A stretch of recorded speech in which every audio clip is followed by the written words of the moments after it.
Hi, welcome to my channel, and today I am going to be doing my January book haul. Now, I've been doing a few little book hauls throughout this month. There's my Amazon book haul and there was my book haul I did at Waterstones. I'll link those down below, but these are basically just all the pre-orders I've had this month that I haven't been able to fit into any book haul. Also, as you probably know, I'm trying to buy books differently. I'm not allowed to buy any books until my whole TBR gets down to the last one or two books. Book pre-orders are exempt from this rule. If it's a book that I really want, I'm allowed to pre-order it and get that book.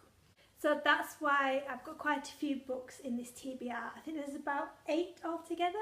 But we'll have a quick go through of them. The book that I first want to show you was meant to be on my Amazon book haul, but it came a bit later than the others, and that is His Bloody Project by Graham McCrae Burnett. So yeah, I ordered this with my Amazon vouchers, but like I said, it came later for some reason. I've already given it a read and it's quite good. It's basically about these murders that happened in Scotland in the 1800s. And it's set out as though it's a real murder.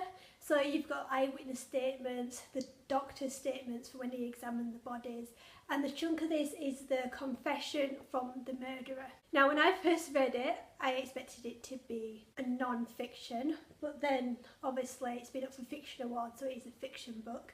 But it is really good. I'd say give it a go if you're into your history and crime genres. So now onto all my pre-orders. All these books were released this month. Some of them I have read, some of them I haven't. The first one being Shadow, Brighton, Burning by Jessica Cluess. Now this got my attention because one, it is set in Victorian London and I haven't really read any fantasy set in that era. Also, it got my attention because it's about a female sorceress who is the first sorcerer of her kind for many generations. Now, I thought it'd be quite interesting. I have given it a read and it is really good. It starts off a bit slow, but then it really gets into it. And I think you should definitely give this a go if you're liking your fantasy and your books with strong women, because Henrietta, the main character, is definitely a strong woman. And I believe the sequel, is it A Poison, Dark and Drowning, is going to be out this year, and I can't wait to give that a read as well. The next book is The One Memory of Flora Banks by Emily Barr. Now this has caught my attention because I got a little sampler in my Illumicrate box in November. It had the first 2 chapters in and I was hooked. So I went and pre-ordered it straight away, and here it is. I haven't yet given it a read just because I've had other books on my mind, and also I'm a bit scared that this won't live up to the first 2 chapters. But basically this follows a girl called Emily, and when she was younger she had a brain tumour removed from her, and she can only remember stuff that happened before that brain tumour was removed. Any time after that she doesn't really remember what happened, so she has to write stuff on her arms and stuff like that. But what really got me was that not on the blurb of this, but on the blurb of the little teaser, it says, "Can I trust Mum?" So it looks like there might be another reason as to why she's not remembering stuff. But I'm hoping this will be really interesting and I want to give it a read next month. The next book I got wasn't exactly a pre-order. I think I had to pre-order it because it was sold out, but that's The Princess Diaries by Carrie Fisher. I have wanted this for a while, but I kind of waited until Christmas just because I hoped someone would buy me for a Christmas present. Unfortunately they didn't, and then when I got round to ordering it, Carrie had unfortunately passed away and it was sold out everywhere. So I think that's why I had to go and pre-order it, because it was waiting for it to stock to be refilled.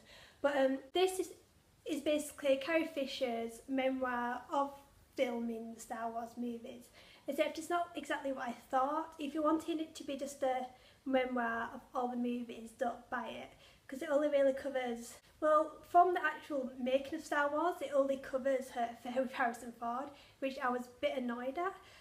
Everything in the beginning is about how she got the job, then it's the Harrison Ford affair, and then it's how she feels with the fans and being Princess Leia. It is a really good read if you're into Carrie Fisher, but if you're just reading it because you want to know what happened on set, I wouldn't really read it. The next book was The Secret Lives of the Amir Sisters by Nadia Hussain. Now, I thought this would be a great diverse read. It's about these sisters who are the only Muslim family in a small town in England, and I loved it. It basically follows the four sisters when one of the sisters' husbands is involved in a car crash and is in a coma, and there's lots of secrets that come out about the sisters, and some of the secrets you just do not expect at all. There's twists and turns, and you just fall in love with the sisters as well. I think each sister has something everyone will have in common. Like, one of them's 13, she hasn't passed a driving test yet. The youngest one's wanting to be a YouTube star. One of them's independent and doesn't want to live with the family and wants to move away from family traditions. And there's the one that's married and she's just wanting children, but unfortunately they're struggling to conceive. And I just think it's really nice. Like I said, lots of twists and turns.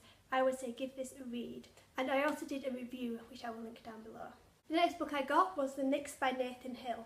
Now, this caught my attention when I was going through the Goodreads nominations for last year. This was one of the books. I'm not sure whether it won or not. I don't think it did. But it kind of just caught my attention and I thought it'd be an interesting read. Judging by it, I think it's set in 1960s America. I think the best way I could tell you about this book is if I just read the blurb. So, a gloriously ambitious, witty and deeply touching novel of 50 years of America and of American radical protest, the story of a son, the mother who left him as a child, and how his search to uncover the secrets of her life leads him to reclaim his own. So that seemed interesting, and also what interested me is that it seems to go through different bits of America's history. So it goes through, the story moves from the rural Midwest of the 1960s to New York City during the Great Recession and the Occupy Wall Street movement, and back to the infamous riots at the 1968 Chicago Democratic National Convention. So yeah, it seems really interesting, and then there's also something about the Nix, which is something to do about a Norwegian horse that does something with spirits. So I'm hoping it'll be interesting. It is a big book, but I am wanting to get it read in February and then maybe do a review on it, because I have a feeling this might be quite relevant to our time. The next book I brought is the book that I'm currently reading, and that's Carve the Mark by Veronica Roth. Now, this first got my attention because I am wanting to read more sci-fi. I want to read Illuminate, and Carve the Mark was also recommended to me. I haven't read any Veronica Roth. I haven't read Divergent. I've never been really interested in it. But I thought I'd just give this a go because it's sci-fi. I'm about maybe 100 and odd pages, 109 pages into it, and it's quite good. The only thing that's putting me off is the fact that I cannot pronounce any of the names. So there's Syra and Akos. They're the two main characters, and they're from rival groups of planets. So far I can't say much about it. I know on the BookTube community there's been a few problems. I'd already pre-ordered it, so I thought I might as well read it and see what I think. But I haven't finished it yet, so I can't form any views on it. The only thing I can really say about it is that it has caught my attention and it is keeping me reading. But I'll probably say more about it after I've finished it. So yeah, that's all the books I brought in January. I think my February one will be less full just because I'm short on money, so I'm not pre-ordering any books. So I probably won't be buying any books either, but we'll see what happens because, you know, it's books, I can't stay away from them. But as usual, if you've read any of the books, just comment down below and tell me what you think of them. And also there's my Twitter, Goodreads, Instagram and Snapchat to follow. And I will see you later with another video. Bye!